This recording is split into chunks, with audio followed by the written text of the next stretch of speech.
ರಾಜ್ಯದಲ್ಲಿ ಹೆಚ್ಚಾಗ್ತಾ ಇದೆ ಬರಗಾಲ, ಕುಡಿಯುವ ನೀರಿಗೂ ತೀವ್ರ ಪರದಾಟ. ನಾಳೆಯಿಂದ ಮೋಡ ಬಿತ್ತನೆಗೆ ಸರ್ಕಾರ ಸಜ್ಜು.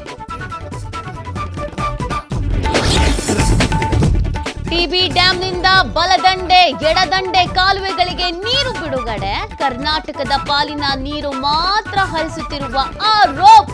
ಆಂಧ್ರ ಕೂಡ ನೀರು ಬಿಡಬೇಕು ಅಂತ ಬಳ್ಳಾರಿ ರೈತರ ಆಗ್ರಹ. ಈ ಬಾರಿ ರಾಜ್ಯದೆಲ್ಲೆಡೆ ಮಳೆಯ ಕೊರತೆ. ಬೀದರ್ ಜಿಲ್ಲೆ ಕಟಿತುಗಾಂವ್ ಗ್ರಾಮದಲ್ಲಿ ರೈತರ ಪರದಾಟ. ಬೆಳೆ ಉಳಿಸಿಕೊಳ್ಳೋದಕ್ಕೆ ಹಗಲು ರಾತ್ರಿ ಹರಸಾಹಸ. ಸಾಲು ಹಬ್ಬಗಳಿಗೂ ಮುನ್ನ ಕಹಿಯಾದ ಸಿಹಿ. ಸಕ್ಕರೆ ಬೆಲೆಯಲ್ಲಿ ಭಾರೀ ಏರಿಕೆ. ಕೇವಲ 5 ದಿನಗಳಲ್ಲಿ 52ರಿಂದ 68ಕ್ಕೆ ಏರಿಕೆ. ಹಿರಿಯ ನಾಗರಿಕ ಸೌಲಭ್ಯಗಳನ್ನ ಕಸಿದುಕೊಂಡ ಕೇಂದ್ರ.